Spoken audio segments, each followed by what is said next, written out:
Oh, so, hey, so what's up, guys? Welcome back to our new episode of 24-bit podcast. It's been a while, guys. Yeah, tumekuwa tukifanya nini?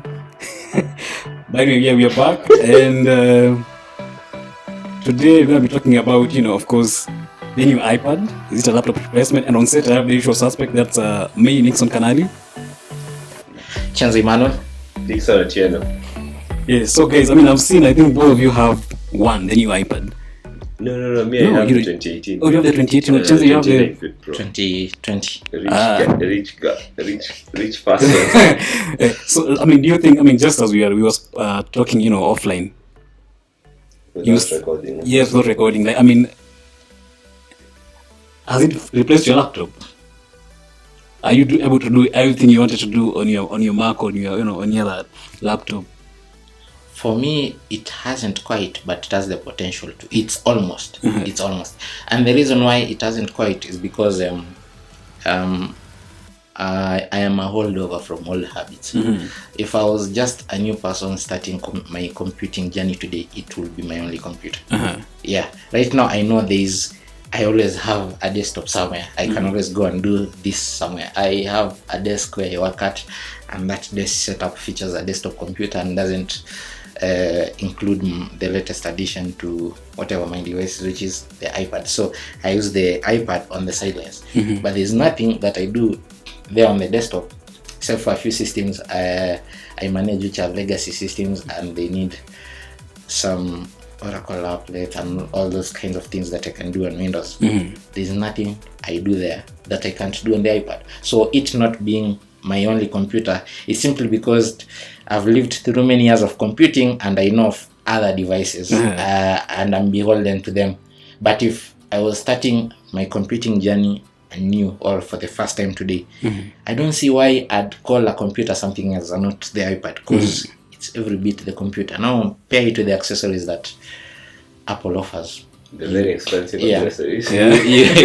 You don't need anything else, to be honest. Actually, if today somebody gave you the latest iPad, that's the iPad Air, with a keyboard or something, that's all you'll need. All because the computing power is there, and then the applications are there. I don't know what else you are missing. And then the convenience of the portability.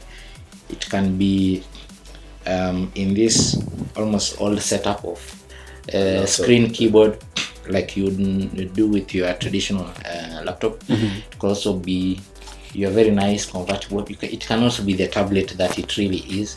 So it can be just anything. It's very convenient, very portable. You just bring it with you anywhere. One time you are reading an ebook, the other time you are watching something on YouTube, the other time you're on Netflix, the other time you're editing a video, the next time you're coding or you are typing an article or whatever it is, or holding a meeting on Zoom.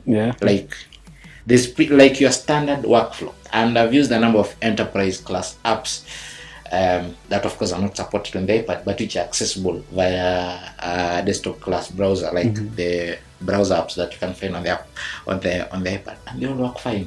To be honest, you don't miss a thing. So I don't see why the iPad can't be a computer. It's not fully my computer yet, but that's because of me and my culture, not because of the device.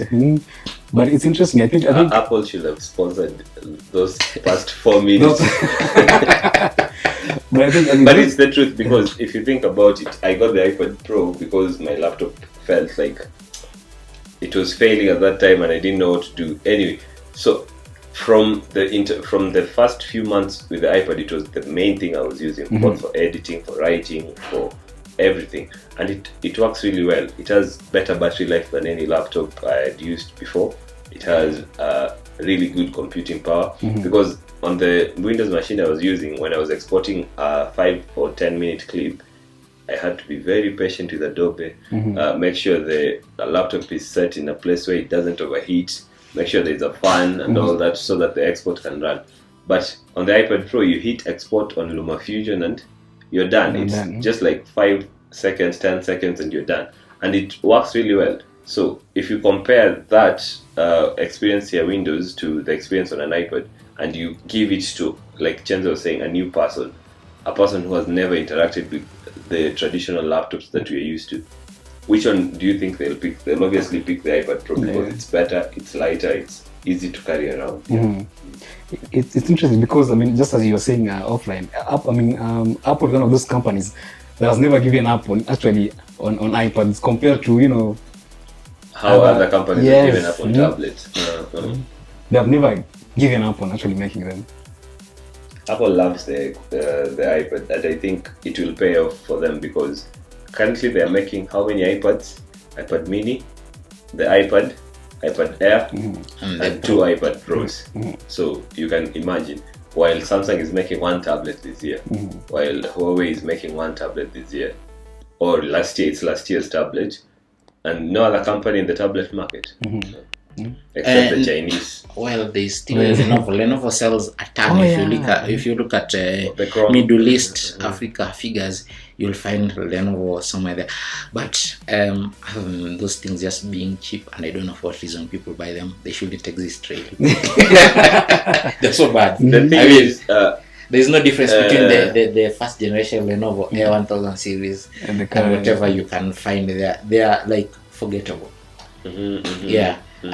We tend to think of tablets as this thing you will buy and give your child so that they don't have access to shared devices, cellular networks and all those things, and it's big enough for a child to learn, interact, get introduced to online things, and that's why we make compromises for some of those tablets. But the iPad is here. It's your like everyday computer, the only thing you need basically. You know how previously you'd have reservations about your computer being your work machine or whatever pedestal you'd placed it on.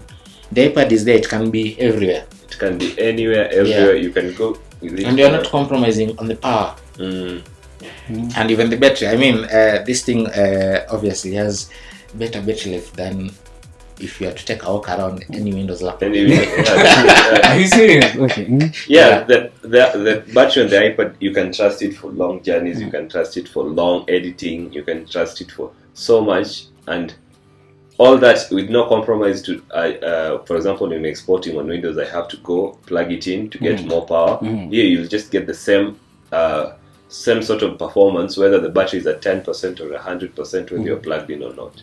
So and the rest of the industry is so bad. I always find it ironical, and other people have pointed it out, that I'm a big iPad proponent and I use one, and I use it for work for an Android-based site, or a site that focuses on Android content. That should tell you everything you need to understand about Android tablets. Because the last time I had a tablet, one that I owned before the iPad this year, was 8 years ago. 7 years ago or something.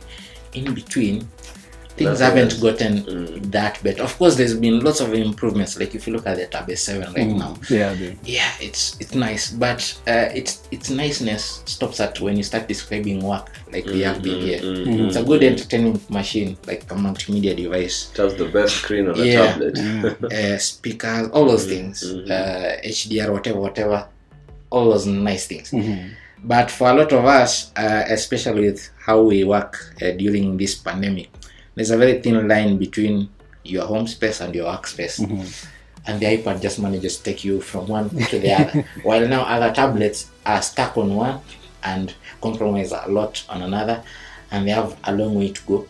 And a lot of that has nothing to do with the hardware. It's probably Android's own refusal to grow up. Because for the longest time we've heard about this mash between Chrome OS and Android that would be perfect for tablets. Google has tried with the terrible tablets that come with Chrome OS, and they gave up on tablets completely. So that whole thing is very confused. On the other hand, Apple has persisted, it's iterated. Of course, a lot of the apps that you find on the iPad are still a big iPhone apps optimized for this kind of display. But they're slowly becoming the kind of desktop class apps that you wish to interact with. And the other bit is the device is powerful enough that whatever you can't find an app for, you can run on the browser and it will be just fine. And the inclusion of the full desktop browser on the iPad with iPadOS 13 really changed so much, because Gmail on the iPad looks so bad if you open the app. But if you don't want to use the app, just go to Economize. the browser. It works. And when you connect the when you connect the iPad to a keyboard, to a mouse, when you connect it to an external display, even though it doesn't use the full aspect ratio, it's just a full computer experience. Yeah. And you spoke about, of course, Android tablets. I mean, what are some of the? I mean, can you remember the best Android tablets you've seen being, I mean, released recently? I had the That can actually even compete not with, recently though. Yeah. Currently, I don't think there's a competitor from the Android market that can beat the iPad. I don't feel there is. Even if the Samsung S7 looks really good, it's very expensive, has a very good display, really good battery life and all that. Android as a whole is not built to be like an iPad, because if you open Word, for example, of Microsoft Office on an iPad and you open it on an Android phone, two different experiences. If you try multitasking, yes, Android will allow you multi-screens and all that, but try multitasking with the iPad, it feels more fluent, more sort of understanding for the tablet form factor. Compare that to Android, where one, the app ecosystem is very limited. The number of apps I can get from the App Store on the iPad that are just meant for the iPad are so many compared to the number of apps you get from the Android Store meant for tablets. The other thing is, an iPad will be updated for so long. Apple will keep an iPad updated for so long. An iPad mini still runs the latest version of iPad OS. An iPad Air from, I don't know, 5-6 years ago still runs iPad OS 14. Compare that to the Tab S6 from Samsung from last year. When will it get Android 11, for example? It will take so long if it even becomes available. So you're getting a device that will be supported for longer on iPad compared to Android devices that I have had two tablets in my time. The Huawei MediaPad, I don't know if you remember those MediaPads. Some Teclas from China. The MediaPad never got an update from Android 5 or Android 6. Never. The Teclas will never get an an update, of course. But the iPad came with with iOS 12, was updated to iPad OS 13, is already on iPad OS 14, and it will keep being updated for about 5 years to go. So the value you're getting from just the initial purchase to the end of its life, it's much better than on Android. Yeah, okay. And the previous, did they have a mouse support, the previous iPads, or I mean, just a reason? Mouse support came with iPad OS 13, I think. Yeah, should be with 13. Yeah. Okay. Which is the kind of things that you have to go through hoops to get some of these things on Android, and there is no guaranteed user experience. You know, that's the problem, because there are two things that are for me here. First of all, the growth of the iPad lineup now accommodates for pretty much everyone. If you are looking for just a basic tablet for your child to play games, learn an extra language, and get introduced to computing. No, not even the iPad mini. They can just get the basic iPad. The iPad mini is actually for those who they have the money to spend on a tablet, but they don't want the big sizes that are on offer. So they step down a bit. They get the mini, because at the pricing of the mini, if you are to look at it just blanket, doesn't make sense. But now when you view it at that angle of, this is somebody who can afford an iPad Air, but they don't want that entire big screen, they don't need 11 inches or 10 point whatever, the iPad mini makes sense. You can actually carry it instead of carrying a Kindle. The screen is good, you can read wherever you want, the battery life is there, and other than just carrying one device for reading, it can also do other things. When you want it, it can be the biggest camera you have. I mean, those kinds of things. So, the base level, you can get your ordinary iPad, or as everyone is recommending right now, you can get the new iPad Air, and you're basically sorted as far as your computing needs go. Because there is really at this point no need to stretch and go get the iPad Pro. Because the additional LiDAR sense, you don't need it. That other camera, really, if you're spending that kind of money on a tablet for a camera, you don't need. How much is an iPad Pro starts at $999 or $899. Around there, $899. It's almost 100 Gs. Actually. But because in of our currency conversion, in our market, in our market, actually, they start way way higher if you buy it locally. That is, But So- remember, Apple have really done it well. The iPad starts at $329 Yeah. up to $1099. So $1499 for the 1 terabyte iPad Pro, 12-inch, 13-inch. Yeah. So for about 45,000, you have the one that has the base iPad, the iPad The that iPad. has up to 128 GB, Uh-huh. and that should be good for And it has very many people. Apple Pencil support and all Oh, that. yeah. The only problem is, unless you get the iPad Air or the iPad Pro, you're stuck with Lightning instead Yeah, of USB-C. yeah, which was a major consideration Yeah. for me, because USB-C means if say you're traveling, one cable for everything. Yeah. And Yeah. Apple really does. And also uh, because iPadOS has been updated to be more effective with say external storage and other accessories. you can connect anything. Yeah, that also means the same kind of thing, because Lightning accessories are bloody expensive. I think Apple really is looking more into the future of how people will be interacting with their computers. I think Apple thinks the interaction will be more, even if people are still disagreeing with this, maybe we'll see a Mac that is touchscreen and all that. But I think Apple believes the iPad will be one of the major computing engagements in future. That's why you see the iPads are never packed with low specs. Apple Yeah. really goes in on the processor and the power of on the iPad. For example, The GPU on yeah. the iPad Pro. Yeah, for example, the GPU on the new iPad Pro 2020 is really powerful. The A14, a very powerful 5nm process chip, was used first on an iPad Air. So you can see Apple is looking into a future where people will really be interacting with the iPads for a lot of stuff, not just watching movies, not just reading. It will be more of, for example, the inclusion of a LiDAR scanner on the iPad Pro helps with 3D mapping and all that, helps with AR games and all that. The inclusion of a very powerful processor on the iPad Air means it will be supported for so long and all that. So I think Apple is looking at the bigger picture in future on how people will be interacting. That's why even when people complained about the original iPad Pros coming with Lightning, coming with a very weird pencil that was charged over Lightning and all that, Apple went ahead and included USB Type-C to the Pros, brought a new way of interacting with the pencil and all that. Something that Android has not done over years. People have complained about Android tablet support for apps. Google has never made any measures to try and get more developers to put more apps meant for tablets and all that. And Apple really does a lot in terms of developers having building content, or rather building apps for the iPad. That's why you found the partnership with Adobe for Lightroom, for Photoshop and all that. Have you seen such a thing on Android? You'll never find such a sort of partnership. That's why you find There was a while, many moons ago, when Samsung launched the Galaxy Note 10. Remember it? Note 10.1. They partnered with Adobe for the tablet version of the Photoshop app when it showed up for the very first time. I think that's the last we've heard of such things. such a partnership. That was yeah. what, 6-7 years ago? Yeah. It's such a long time ago, Yeah. yeah. And Apple continuously partners with very many developers for iPad-only apps. That's why you find LumaFusion is always front and center on the App Store. You open the App Store, Apple wants to recommend these tablet apps to you. Adobe Sketch, Adobe Watch. There's so many apps that you would have a hard time using on a Windows laptop. Say a Windows laptop with 8 gigs of RAM or 4 gigs of RAM, you will have such a hard time using Photoshop, Lightroom and all that on that machine. But on the iPad it will run smoothly and it will work. Okay.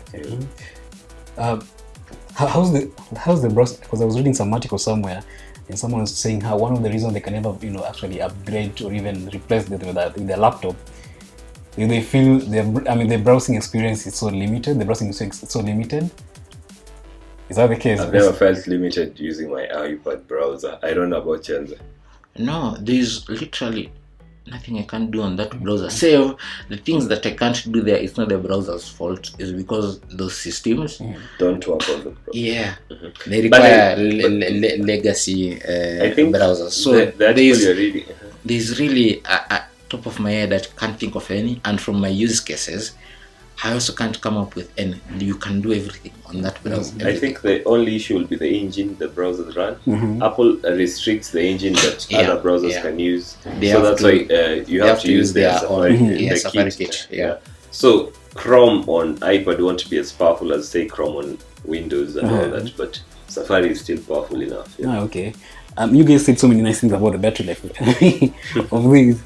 It's way better than the normal laptop actually you'll use. So Chenze said there is no Windows laptop. There's no Windows laptop Not Windows laptop. There are really lots of Windows laptops that can match and probably exceed. But like if you are to the ones that we use, let's not get into hypotheses. The ones that we use next time in the office, take a walk. All those laptops you meet, they'll have worse battery life than their iPad. True. Where we are right now, just take a walk. Anyone who has a laptop, you can be 99% sure it has worse battery life. True. Yeah. So like this is your get out of Kenya power card.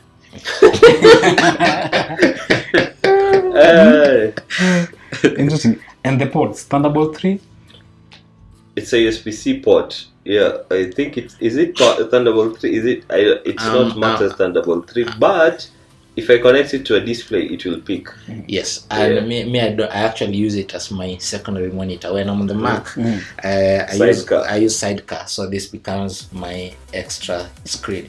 Yeah, and I find that so nice because now I already have my desktop monitor hooked to something else. So that whole thing of juggling cables, I'm not into it. And it's you don't even it's much easier. Yeah, you don't need the cable for that. It's just wireless, and it's very like latency free. And then the other thing is there's a whole new ecosystem of devices being built around Apple HomeKit, for which the iPad is a family member. So you'll find like the Samsung TVs, the LG TVs that you can now just like control this is not an Apple term, but if you have to use it, cast to your TV. Yeah, same way you are playing, because you can actually play from your Mac to here. It will use, of course, the Sidecar properties and all this. You can do that to your TV. It's so effortless, it's so seamless. And here's the best bit I like. Windows 10 has that as one of its default modes. It makes it so easy to mirror your desktop screen to the laptop. And for the longest time, Mac hasn't had an equivalent. And for Mac users, if you ever needed to do that kind of thing, there are lots of apps that will cost you at least $10 to do that kind of thing, or doing so many workarounds. Now it's effortless, and then you do it from your iPad. And the thing that I like, because it's what differentiates it from the Windows 10 experience that I've had, including on very powerful computers up to 32 GB memory, is the latency. There's no lag. You know, the way you'd hook your laptop to an external display or to a TV wirelessly, and you have to, at the back of your head, accommodate for the few seconds between touching and action happening. That's not the experience that you get here. I don't know how Apple achieves that, but it's so good. It's very refreshing to see, and to know that you can get that kind of computing power on a machine that you can also take with you to the kitchen and literally won't be outdated or won't be overwhelmed. It's good. The initial cost of entry into this ecosystem, of course, is very steep. If you are talking about spending a minimum of 90,000 shillings for you to get the Pro, if at all you need it, that doesn't come cheap. Or getting using a similar half amount to get the 128 GB iPad model, which is what you will be preferred because of future updates. That doesn't come cheap. But then look at it this way: if you're in the market for a Samsung tablet that is nothing but something for you to play Sudoku and give your kid to play more games and watch lots of YouTube, it will cost you closer to that amount.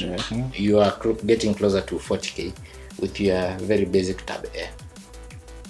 The Kunaza, around 15-20k there, but they're very dated. Very dated, very basic. So a lot of the ones that you'd go to a display area in a shop and be inclined towards around 30 going all the way to 40,000 shillings. So you for a similar amount, if you are buying overseas, or you just step up if you are buying locally, you'll get an iPad that does all those things I've just talked about, which to me is a no-brainer. It's unfortunate. I'd wish to be advocating for the other side, but There's no But choice. the truth is, You'd rather go for the iPad. yeah, if you, like Chenze is saying, when you look at pricing, at the entry level for a good tablet, whether it's Android or iPad, you're almost paying the same amount whether it's a Samsung or a Huawei tablet. You're almost, the entry level for just a good experience starts at around 30 to 40,000, and you can get an iPad for that price. And if you've watched a lot of YouTube videos for people who have these iPads, the experience you're getting on a very cheap iPad is comparable to the experience on an iPad Pro. It's just the display, the design factor, and maybe if you push it to maybe higher creative levels and So all you that. don't need to upgrade. So you don't really need you the very don't. expensive That's why the iPads. iPad Air is like the default. Yeah, the iPad Air is cheap, works really well. The new iPad Air starts at 529 or 530. It's literally the iPad Pro from 2018, which is 999. So you can see the difference. So if you're thinking of getting into, say, the iPad sort of ecosystem, there's this fear that people get that one, it's very expensive to get into it, but ideally when you think of Just it, do your like, math. you'll find that it's not that expensive. Two, there's the fear that you'll be restricted in what you can do. That is a conversation I've had with a couple of people. When you tell them I have an iPad for my workflow, people think you'll be restricted in the amount of work you can do. Yes, there's some restrictions because apps don't interact as freely as they do on Android, so you have to really know where content is to read it with an app and all that. But that's something you learn as you use the device. Two, there's the fear that you won't be able to interact with it with your other devices. Say you have an Android phone and all that. But if you have a Windows machine and all that, sending content between stuff is easy. Two, cloud. Telegram offers you so much storage space, so you can change stuff. Three, and there's other cloud storage options like OneDrive, actually Google plug Drive. natively become part of your file Yeah, structure, they're file system. they're in the iPad's file system. So getting content from your drive is very easy. The other fear people have is your interaction with your home devices. For example, how you will be able to cast stuff from the iPad and all that. If you have an Android TV, there's literally nothing you can't do with the iPad. You can cast from the iPad, if you call it cast or AirPlay, to your TV. You can do so much. So the idea that there are restrictions on the Apple side of stuff is just an idea in 2020, because a lot of things work. You don't have to have an iPhone or a Mac to use an iPad. Yeah. But I think one thing that will make me not switch is just how priced the accessories are. What accessories do you need with an iPad? Actually, for a start, you just need something that to avoid The scratching. magic keyboard. I don't have the magic You don't keyboard. you don't need the magic keyboard. And I actually got mine like a few months after getting the iPad, like what, 2-3 months down the line. I have a normal keyboard from Miniso, and it works really well. When I'd figured, because those first 3 months I was just exploring iPad, and then I realized this is such a powerful machine, I could even do more. Now I saw the need for the keyboard, and I went and got it. But from the start, you just need something, maybe as small, even a silicone case can do, to avoid, because you'll be placing your iPad everywhere. To avoid scratching the back or those kinds of things. You basically don't need anything else to get started. The accessories you use are entirely dictated on your workflow. On your workflow. If you're going to need to, say, access footage on a hard drive or sensitive documents that can only be availed via hard drive, what you need is the hard drive and the cable. Where you source those from is entirely your business. If you need to type beyond the on-screen keyboard and you think you can get a better typing experience on what Apple offers or what its third-party partners like Logitech offer, that's entirely keyboards. that's also entirely your business. You can prop this thing on any of those phone stands and have your old-school wireless keyboard. And it you're works. good. It works. But why has Apple or even fire up an old game controller if that's what you need to interact. To play some nice game there, and it will still work. But why has Apple ever considered selling them as just one package? the iPad itself, you have the... Because it's business. Why would they consider? Why would you sell something as one package when you could make $100 selling a pen? I mean, they now won't even give you a charger in the box. Yeah. So, for example, the Apple Pencil is $99. That's the price of a really good, really good. That's the first gen. Second gen should be $120. $120 something. Yeah. If you're in Kenya, actually, the in quotes authorized premium resellers sell it for 20,000 shillings. I asked around, it's 20,000 shillings. How much? What? Yeah, your best option is to import. But I got it locally though. My pencil for 12. First gen or second gen? Second gen, of course, second gen. Yeah, from those resellers. Nope. Yeah, from Gigi. Yeah. So if you Gigi and you're still alive, that's a good story. So, Gigi works well. Even the accessory, the case I have for the iPad is Gigi. Even the TV is from Gigi. You meet somebody through Gigi, but you call them.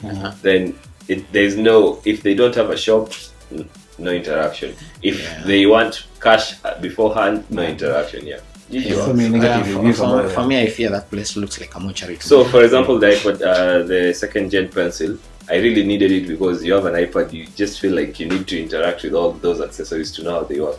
So, Gigi, I went to Gigi, looked at the prices. This was the cheapest, around 11 something, I believe, 11.5 or something. And I was like, this is too cheap, might be too good to be true. Call him. It says he has it. I told him, can you send it to Roaka, Boda, without paying? So when it arrives, it's still in the box. Check the seal, everything is okay. Pay, works. Oh, so you pay after you? Yeah, you pay after. I've never used Gigi, but I've read so many negative reviews. Most it of also my depends stuff with is the seller. Like if the seller can't agree to you viewing the product wherever you are, the comfort of your home. Because I like that I wouldn't risk any of those Gigi guys coming to my place. Even the whiteboard, even because the things and it's good to hear him talk so positively about them, because everything that you hear is the negative. No, most of my tech appliances are from Gigi. Okay, nice. That's good to hear. But at least your questions about the accessories being very dear has been answered. Yeah, you can they're expensive depending on your taste, your wants. The thing that has really killed the desire for people to try and buy Apple stuff is the prices. One, but it's not just that the prices are very steep, it's that local resellers put the prices very steep. The markup is very high. So if people like this seller from Gigi enter the market and try and find ways where they can still make their profit but sell them at reasonable prices, I think we will see more uptake of Apple devices. But that doesn't mean that everyone will be somebody might be listening to this and thinks I'm saying that everyone will be buying Apple devices or Apple accessories. That's not the case. I think people who have the sort of, is it economic background? What can I say? People who are ready to buy expensive Samsung devices, expensive Huawei devices, can consider those when they realize that the prices are almost the same. Yeah. And you're getting way more. And you're getting more value. That's something I always write about. Apple gives you more value over time than any other device, I believe. Maybe Chenze can say even with the iPhones. I believe. An iPhone 6S from 2014 is still updated to the latest version of and still iOS. Just as bad battery life. It has bad battery life. Yeah, that's the truth. I have never told someone to buy an iPhone 6S in 2020. That's stupid. Don't buy an iPhone after it's older and all that. But if you bought it at that time and you're still using it, it still runs. Yeah. Oh, interesting. The one thing I like about this is I'm the number one proponent of not getting tablets. To be honest, you don't need them. Now, what makes the iPad an exception to that rule is because it's just not another tablet. Yeah, it's because our phones today are so big. We've just reviewed 7-inch phones. Yeah. The Infinix Note 8 is what 6.95 the Spark 5 Air, 7-inch. Yeah, and the 9 Play, Pouvoir 4. It was actually 7-inch. So 7 inches 8 years ago, that was what the tablet I talked about was. The Nexus. There was the Nexus. Samsung had the Tab 7, Tab 7 Plus, all those. even Huawei has had media part Even 7. Safaricom had a couple of neon There was tablets. even also a Slim 7 from Huawei. Even Safaricom has had Neon those tablets, yeah. So right now our phones are already in tablet territory. So the last thing you need is a tablet is a big phone, which is what the iPad isn't. Android, So the iPad has become it's your small computer, and not just small. It's actually your computer. Really. You've seen the Apple ad for what's a computer? Yeah. Even though I don't fancy going to a park and finding a kid and asking them weird questions. What's a computer? But yeah, that's the truth. I feel like Apple has really pushed the power of what a thin and light device can do with the iPad Pros, and with the iPads, not the iPad Pros necessarily. And I think that if we look into the future, I think I'm seeing more kids and more people learning about computing from an iPad, thinking of a computer as an iPad more than as the traditional clamshell form factor. And it's an easy transition because for almost everyone who's younger, a kid, whatever age, their first interaction with the computer will be the phone. Yeah. So it's a very easy transition from the phone to a tablet like the iPad, and then having that as the idea of a computer. And also that's also the interaction you get when you go to an ATM. At the back of because we interact with the system so much, we know the architecture beyond and what. It's really another way of looking at the iPad when you go to the supermarket, all these other places.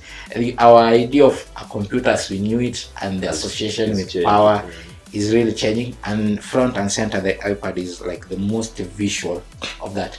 And also the iPad is just the other name for tablet. People say iPad to mean some other bogus thing you need to look at twice. Yeah. And also then the other ways for interaction that, you know, on Android, yes, there are Android tablets with pens and all that. Though I have never looked at an Android tablet with a pen, except the MediaPad, which has a slightly bigger pencil, or rather stylus. Apple went with a bigger form for the stylus that fits very well on the hand compared to, for example, the pen on the Note 10 Plus. It's really small, but the pen on the iPad works really well. The latency is very low. Writing on it feels very natural. And when you're thinking that, for example, in future, when kids get away from just writing with pen and paper, and you're thinking of how to interact with that, whether for drawing, whether for art, whether for just usual writing, the iPad feels more natural as a replacement for normal pen and paper compared to Android tablets. Oh, interesting.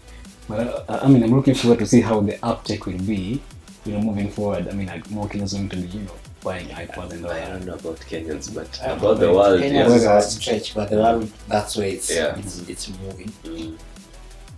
Wow. And at least for Kenyans, it helps. You know, it shapes. Remember when Jubilee was offering the laptops, and then we were offering or promising. promising, and then we were upset that they were shifting goalposts to now whatever they meant with laptops to be tablets, because we viewed tablets as somehow inferior. Things like the iPad now help take that, if we have to call it, stigma. Yeah, but and you know, Apple in the US has an education offering for tablets where they are cheaper. Yeah. If that is to be offered in Kenya, I don't know if and also the advantage of still the iPad, yes, accesses all these nice things in the cloud and will do one as with the internet. It's still very much a local machine, which is something that we can't say of the other movement taking over the world when it comes to education, which is Chrome OS and Chromebooks.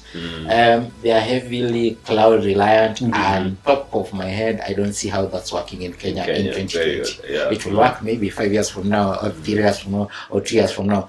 But if you're buying a device for the now, that's not it. Wow, interesting. That's a very interesting discussion, actually. But I don't know, maybe I'm gonna see how much money I have. You know, if I can switch normal iPad. The normal iPad. I mean, I'm getting the same experience, just the iPad mini. Yeah. But if you don't need it, don't think you should get it. Yeah. If you feel like you need, there comes a time when you feel like you need it, and that's when you get it. But if you don't feel like you need it, then don't get it, because many reviewers, many people on YouTube talk about how their iPad just stays on the desk and never gets used.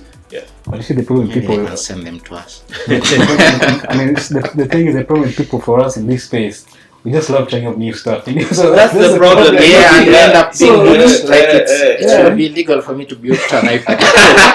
Yeah, like, if Because you see an iPad, you want it. Then you look at new Lenovo Chromebooks and you're like, Yeah, I would like to interact with that.